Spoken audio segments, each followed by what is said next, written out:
I'd like to talk about the secret to happiness. This is happy hour. So I figured we'd talk about the secret to happiness.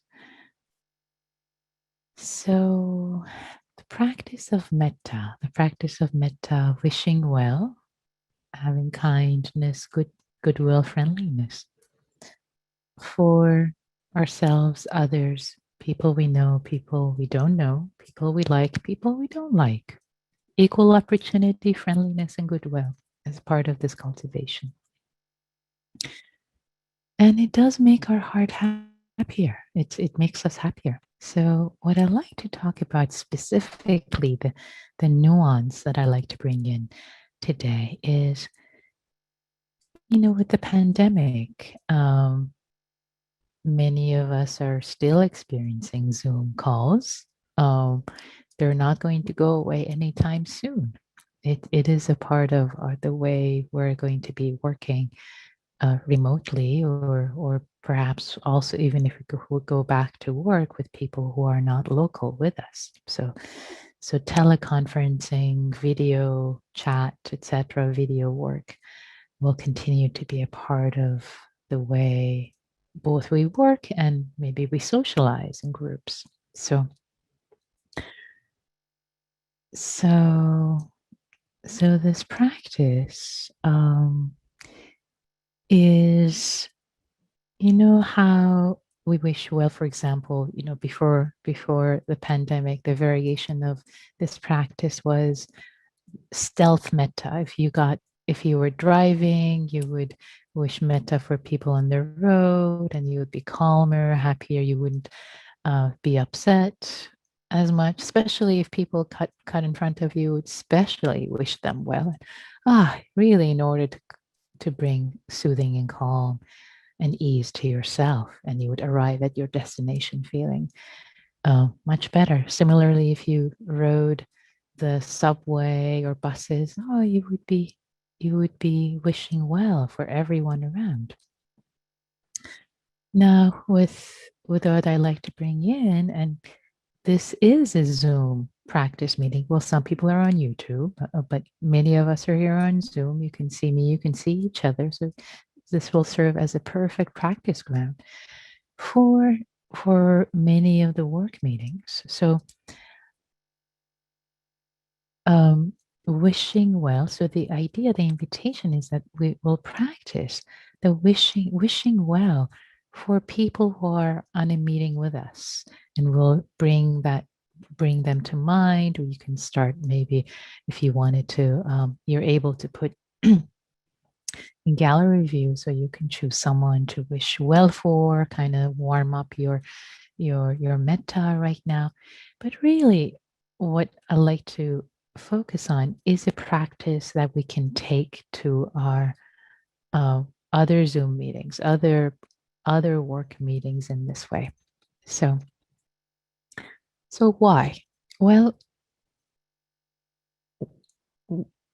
some meetings, actually many meetings, you might feel tired, bored. It might be some like, oh, I don't agree with this person. They're going on and on. These little quirks we develop with people we know and work with, and actually choosing to find something that either you appreciate about them, you like about them, or some way in which you are similar, the common humanity. Oh yes, you're both dedicated to this work you are doing. You both appreciate whatever project you're working on. And finding a way to find common humanity. And for those of you who are retired, perhaps, I invite you to engage in this practice creatively. Cultivating metta is all about creativity. So find other ways.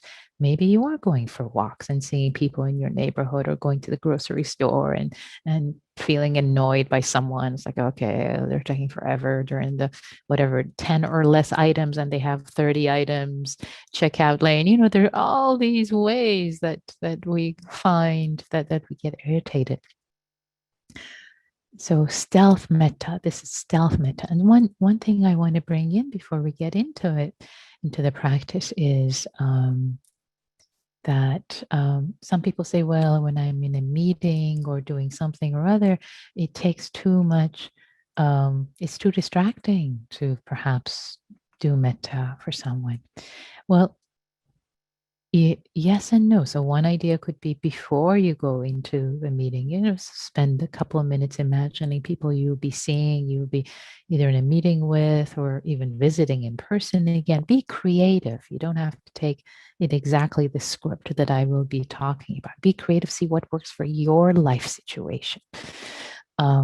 Be your own inner Dharma guide. So can prime the heart either before. And also what I have found is that if I don't do this practice, actually I get more tired and more waned. My energy gets kind of waned in the meeting and my attention starts to not be here completely. Whereas actually when I engage by, different people in the meeting perhaps are talking, I wish them well. Even if I especially if I disagree with them or there's something, I'm like, I wish you well. May you be well. And then all of a sudden I realize, oh wow, I'm more attentive. I have more energy. I have more goodwill. I'm more present in this meeting. I don't feel like, oh, when is this going to be? Or I want to be done with this meeting. So it changes the way I present. I show up. I'm present at the meeting instead of actually being distracting. It's actually the opposite. So I challenge you gently to see that for yourself, how you can actually become even more present and available. Your energy will be um, arisen, arisen. Anyway, there'll be more energy present with this practice instead of it being a distraction. So